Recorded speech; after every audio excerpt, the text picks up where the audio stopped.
गुरुजी ने सही समय पर संसार को अलविदा कहा है।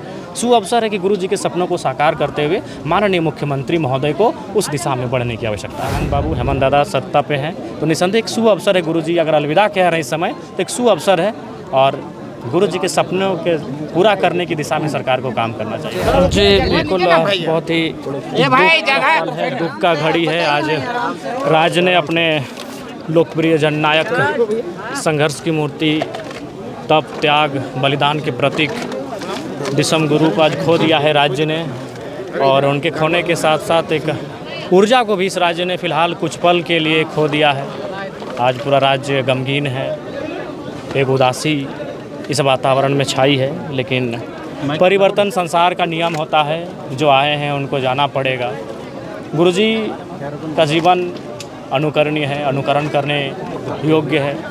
गुरुजी ने जो रास्ता दिखलाया है उस रास्ते पर आज वर्तमान की सरकार को चलने की आवश्यकता है। और गुरुजी कह सकते हैं एक सही समय, सुअवसर पर उन्होंने इस धरती को अलविदा कहा है।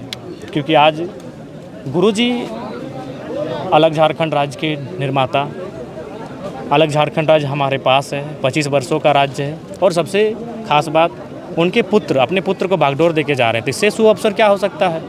ना अभी एनडीए की गवर्नमेंट है, ना ही कोई अन्य व्यक्ति हैं।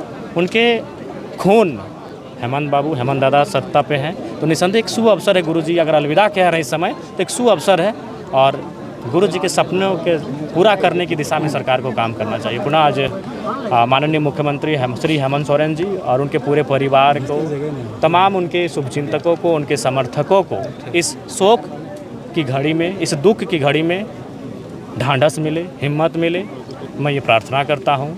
और गुरुजी को श्री चरणों में स्थान मिले, ईश्वर मारांग गुरु बूढ़ा बाबा उनको अपने चरणों में स्थान दे, मैं ये कामना करता हूँ, प्रार्थना करता हूँ। जयराम जी, क्या गुरुजी का जगह ले सकता है इस राज्य में? देखिए, संभव नहीं है। गुरुजी हों, विनोद बाबू हों, निर्मल दा हों, ये ऐसे विभूति रहे इस राज्य के जिनकी भरपाई तो संभव नहीं है।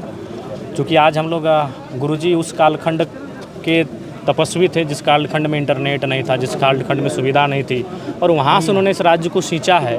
तो हमें नहीं लगता है कि कोई उन महापुरुषों की बराबरी में आके कोई खड़ा होगा, लेकिन उनका अनुसरण करना होगा, उनके पद चिन्हों में चलना होगा। किसी के चले जाने से ना राज्य की गति रुकनी चाहिए और ना ही दुनिया की गति रुकनी चाहिए। उनको अनुसरण करते हुए आगे बढ़ने की आवश्यकता है। गुरुजी ने झारखंड राज्य को लेकर एक सपना देखा था, क्या लगता है आपको? हमें लगता है 10% पूरा हुआ है। एक बहुत बड़ी भरपाई करनी है, एक बहुत बड़ा रास्ता तय करना है गुरुजी के सपने को साकार करने के लिए।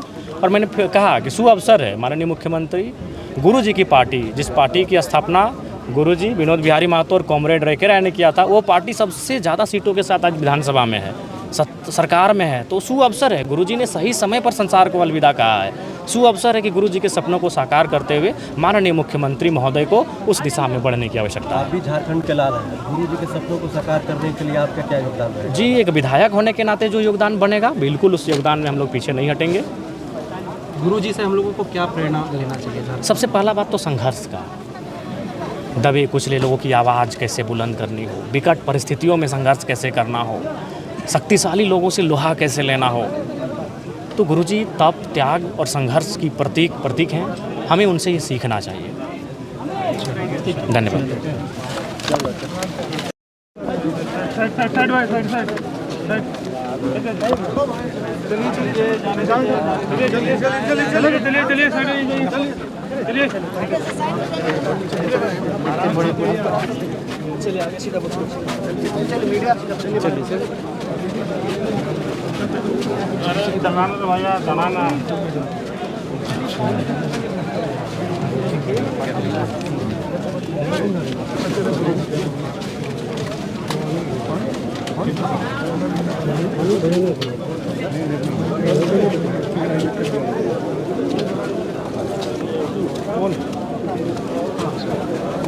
जरा मत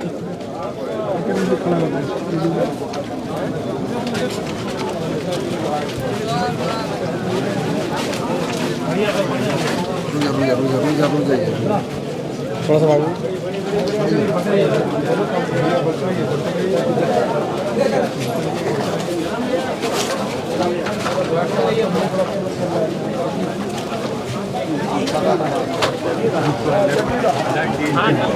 जा जा जा, जा।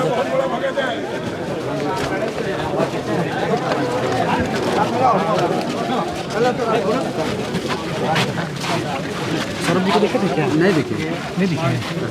विनोद बढ़े ना आगे। हाँ बस अभी बढ़े। रत्न झारखंड के रत्न है, इतने बड़े रत्न और इनको लेकर यहाँ पर